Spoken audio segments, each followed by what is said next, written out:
किसी भी इंसान को ना आप कोई चीज़ पहली बार फ्री में देते हो ना तो वो बहुत खुश होता है। अगर दूसरी बार उसी इंसान को कोई चीज़ आप फ्री में दोगे ना तो वो आपसे उम्मीद बना लेता है। अगर तीसरी बार इंसान को कोई चीज़ आप फ्री में दोगे ना तो वो अपना हक समझने लगता है। अगर आपने चौथी बार किसी इंसान को कोई चीज़ फ्री दे दी ना तो वो फिर आप पे डिपेंड हो जाएगा। अगर पांचवी बार आपने उस इंसान को वो चीज़ नहीं दी ना तो वो आपसे नफरत करने लगेगा। चलिए आज मैं आपको एक स्मार्ट इन्वेस्टमेंट का तरीका बताता हूँ। सपोज आज आप बैंक से 1 करोड़ रुपए का लोन लेते हो 10 साल के लिए। आप 1 करोड़ रुपए की एफडी करवाते हो 10 साल के लिए। जो आपने 1 करोड़ रुपए का लोन लिया होगा 10 साल के बाद में उसको आपके 1 करोड़ 45 लाख रुपए करने पड़ेंगे।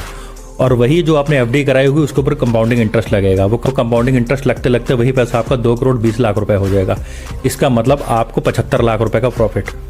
तो सही तरीके से इन्वेस्टमेंट करना भी एक गेम है। एक क्लास में जो बच्चे बैठे होते हैं ना वो जिस हिसाब से बैठते हैं ना आप उसके हिसाब से डिसाइड कर सकते हो वो बच्चे अपने फ्यूचर में क्या करने वाले हैं। आगे की शुरू की जो 2 लाइनें होती है उसमें जो बच्चे बैठते हैं वो होते हैं डॉक्टर, इंजीनियर्स या आईपीएस या पीसीएस। उसके पीछे वाली जो लाइन होती है ना उसमें जो बच्चे बैठे होते हैं ना वो होते हैं गवर्नमेंट जॉब वाले या एमबीए वाले, जिन्होंने इन फ्यूचर में जाके एमबीए गवर्नमेंट जॉब्स करनी है। और सबसे पीछे वाली जो लाइन होती है ना या तो वो नेता बनते हैं या बिजनेसमैन बनते हैं या वो कॉन्ट्रैक्टर बनते हैं। स्टीव जॉब्स ने अपने इंटरव्यू में बोला था कि मुझे आइडिया चुराने में कोई प्रॉब्लम नहीं है। इसका मतलब यह है कि दुनिया की जो बड़ी बड़ी कंपनीज है ना वो भी दूसरी कंपनियों से आइडिया चुराती हैं। आप ओला को ही देख लो, वो उबर की कॉपी है। आप फ्लिपकार्ट को देख लो, वो अमेजोन की फोटो कॉपी है। आप ओयो को देख लो, वो booking.com की कॉपी है। इसका मतलब ये नहीं है कि आप कोई भी बिजनेस करो तो उसके लिए आइडिया आपका यूनिक होना चाहिए। इसके लिए इंपॉर्टेंट ये है कि आपके पास जो आइडिया है ना उसका इम्प्लीमेंटेशन बहुत प्रॉपर तरीके से होना चाहिए।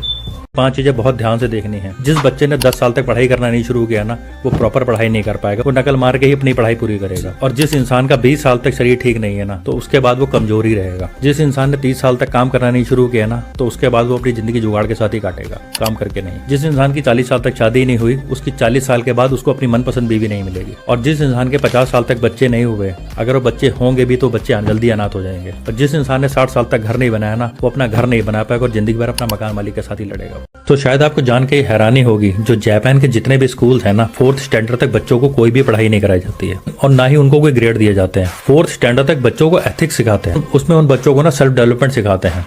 और उनके स्कूल में कोई भी मेड नहीं होती। जितने भी स्कूल के बच्चे होते हैं सारे मिल के स्कूल की सफाई करते हैं और उस स्कूल के मैनेज करते हैं। उसके अंदर सेल्फ मैनेजमेंट, सेल्फ डिसिप्लिन दोनों चीजें। कभी सेल्स करने जाओ ना 3 वर्ड को कभी यूज मत करना।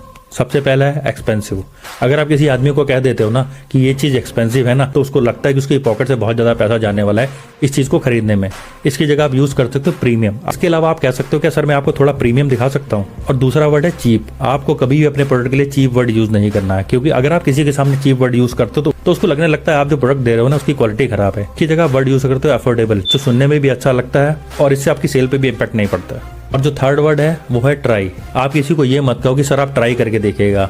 अगर किसी इंसान को लगता है कि मुझे ट्राई करके देखा तो उसके दिमाग में डबल आ जाता है। ये खराब भी निकल सकती है और सही भी निकल सकती है। अगर उसकी जगह वर्ड यूज करोगे एक्सप्लोर करना तो आदमी को बहुत अच्छा लगता है कि भाई मेरे को एक्सप्लोर करने का मौका मिल रहा है और वो आपके प्रोडक्ट को खरीदने के लिए ज्यादा कॉन्फिडेंट हो जाता है।